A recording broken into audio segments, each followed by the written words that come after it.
When you're not recharging and really caring for yourself, you can't trust yourself. Whoa. So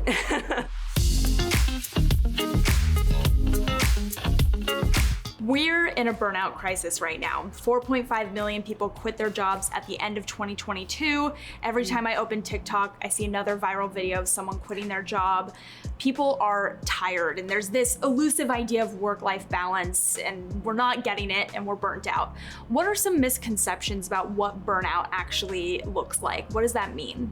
what I consider burnout, when you're feeling very low energy and that low energy feels really bad to your body, mind, spirit, right?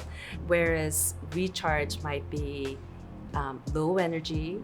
You're feeling low energy, but it feels really good to you. Oh, interesting. So Right? burnout is when you feel bad about it. You feel guilty. When you have a lot of high energy vibration, but it feels really bad, that's stress zone. Makes sense, Yes. right? And then when you have a lot of vibration, energy that feels really good to you, that's flow. And that's Yes. what we're all trying to do all the time. Low energy feels bad is burnout. Low energy feels good is recharge. So when you're not regularly taking the time to recharge, then that's when you fall into burnout. Yeah. So it doesn't mean that you're weak. It's just really simple, I think. If you own a Tesla or if you have an iPhone and you're not charging it every day, it's gonna die. useless. Yeah. It's like a hunk of metal.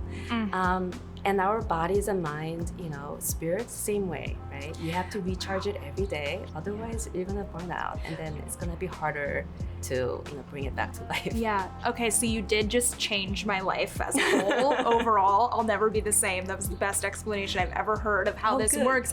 And I'm reading the book Flow right now, and in it kind of makes me feel a little bit bad about my definition of recharge, which is sitting in front of a TV. It's this idea that to really relax and have, I guess, the opposite effect of burnout, you have to have your mind be really plugged into something. Right, and I think recharge activities are really different for each person, right? So for you, it might be sitting and watching something for a long time.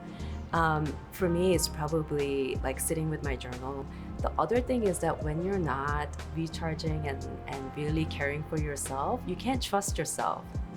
Whoa. So I think self-care, true self-care really leads to self-trust, and that's confidence and that's leadership, right? Right. It's about knowing yourself first and foremost. I am curious too, in your coaching, have you found that burnout or a lack of work-life balance is true for people from junior to senior employee levels? Yeah? What does that Yes. look like? It's funny, right? Because you think that if you're the CEO, well, you're the leader, you can give everybody a day off. Like what is the problem? But I think you have more power, you have more responsibilities, and ultimately you're responsible for getting the work done, the outcome of the company or division.